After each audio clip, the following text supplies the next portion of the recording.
Hi, Jace. All How are right. you Yep. doing today? Good. How are you? Yeah, I Hey, am real very quick, well, thank you.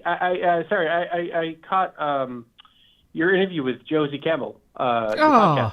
Oh, Uh, yes, I thought you guys did a great job, and So, thank you. anyways, any interview that gets Pepe Silva ref in there, I'm like all about. So. I absolutely, I love talking to writers. I think it's amazing diving into how you pull together these stories, and with this one being a comic book which has existed since 2001. I think it's interesting to see how these things get adapted to the screen. But how would you describe the Doom that came to Gotham to someone who maybe hasn't read the comic book? Well, I think I think because Batman is the more recognizable property, like, oh, it's a Batman adaptation, or it's a Batman Elseworlds. But in my mind, it was always equal parts Lovecraft, and that's something that I wanted to sort of interpret into the movie, bring into the movie, which is talking with Jim Krieg and Sam, who we were from the very beginning talking about. I'm a big Lovecraft fan, a huge horror fan, big Batman fan too. But so this, in a lot of ways, this is my dream project. But really bringing that sense of Lovecraftian dread was super important. Sorry, I think I heard a little echo, so I didn't want to interrupt you. Did I just interrupt you, Neil? I'm sorry. No. You're good. You're all good. Okay. You touched on something there, just in terms of the horror elements that are in this book, and something which I do find really interesting with this kind of adaptation as well is, obviously, when I've read it, there are certain things that I've picked up on, which for me, as a horror fan, are those kind of supernatural, demonic elements that are in there. But it's interesting to see what, you as a writer coming to this project also kind of hones in on in your version of it. And something which surprised me, actually, when I watched this film for the first time, was that I picked up on a lot more of Bruce's emotional journey and his character arc, and that the way he confronts his kind of destiny to become the Batman, as it were. When you were writing this, were you still, is your nose in the original book for references, or do you try and separate yourself when you sit down to write this film in terms of kind of not trying to almost completely recreate it word for word, but put your own stamp on it at the same time? Yeah, it certainly is tricky to do an adaptation, especially of something that's so well done and so well respected in the first, in the first case. But the trick obviously is that a graphic novel, 3 parts, is very different than a feature story, and especially an 88-minute feature story where you have to sort of get a lot in. But the goal for me was always, to respect. Like I would check in with the book every now and then, be like, I think they used a really great turn of phrase here or something like that, or the dialogue here was really exceptional. But the one thing that, I think we made a conscious effort to bring to, because there was a lot, you want to respect Batman and you want to respect, the Lovecraft in the original book, because it's excellent. But, there's a certain sort of, what I always wanted to bring was that emotional through line, something of like, how is Batman, this Bruce Wayne, different from Act 1 to Act 3? You know what I mean? And because he has this amazing transformation where he embraces, in the book, he embraces his Batmanosity, the sort of like, please don't use that word Batmanosity, but you know what I mean? The like supernatural element to his fullest part. So it was really just a matter of like, okay, well, if that's where he ends up, where does he begin? And that's where, and again, it's in there in the book, but we really wanted to bring that up to the front where Batman is classically a character who always embraces science and logic and rationale. And this, he's not going to win if he doesn't hold on to those things. So he's got to let go. So it was working backwards from there. And, I think that was one of the changes we made from the book, which I was really happy with, was bringing Thomas Wayne to more the forefront, give it that emotional, like if anything was going to turn him, it was going to be his own father saying, look, kid, the supernatural is real. This is real. You're in a situation where, science is going to get you out. You got to embrace who you are. That's what everybody is telling. That's what, Langstrom's telling him. Everyone's telling him throughout the story. And at last he finally does.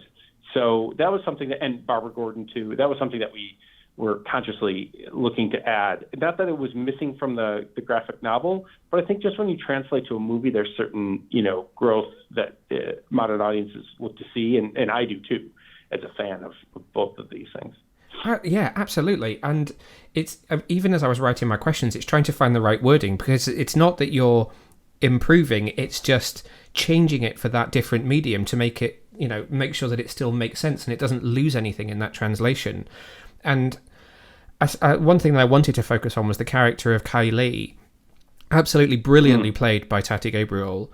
She takes the role that was originally played by Tim Drake in the comic book. So can you just talk a little bit about introducing her and diversifying the cast for a more modern audience?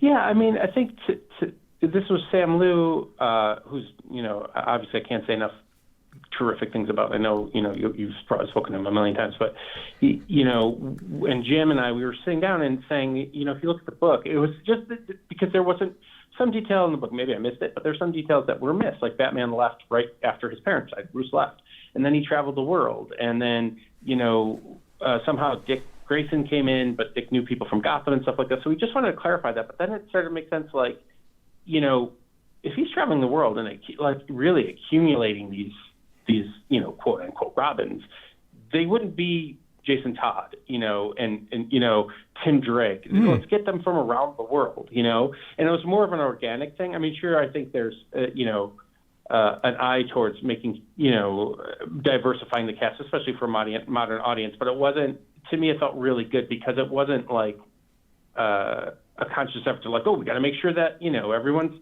it came naturally from the story, and it made sense to me that Bruce would pick up sort of these,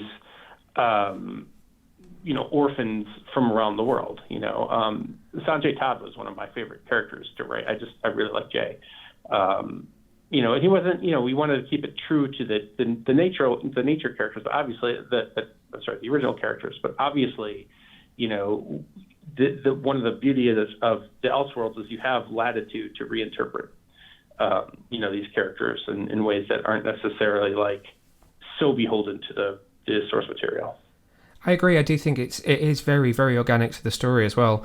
A thing with Elseworlds projects, it always takes me back to being a kid and playing with the old Kenner Legends of Batman action figures. I still have my Buccaneer Batman with his sword.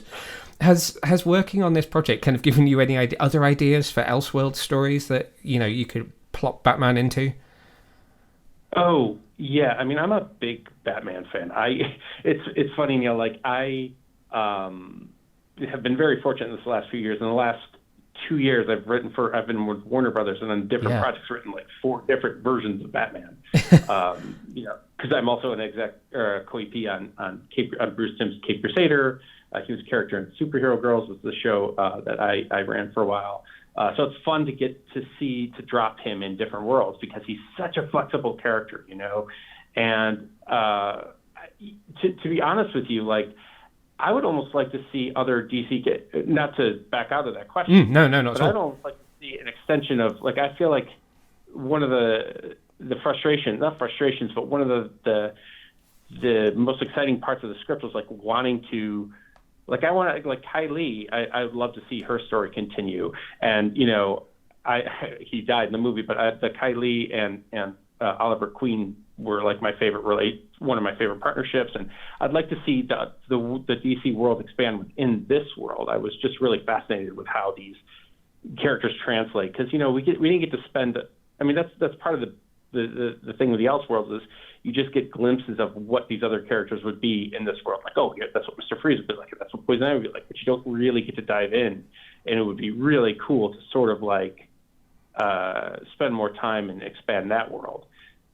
But sure, of course, there's lots of places I'd love to take Batman. But Batman's been to a lot of places. I kind of like this. I really fell in love with this world, That's a very good point. I hadn't even given any thought to, where is Wonder Woman in this world? Where is Superman? That's something potentially very exciting that you could explore. Yeah. Wonder Woman would be great. That's the wheels are turning right there. Well, Thank you very much. I really appreciate you taking the time to chat with me today. I can't wait for fans to see this film. I absolutely loved it, and I think it translated to the screen so well. So thank you very much, and best of luck with it. Well, Neil, thank you for the time. I really appreciate it. Thanks for watching, Super Friends. If you enjoyed this video, then make sure to hit the subscribe button just down below and hit the bell so that you can get notified whenever we release brand new videos. In fact, there's 2 more waiting for you to watch right here below. So what are you waiting for? Why not click play?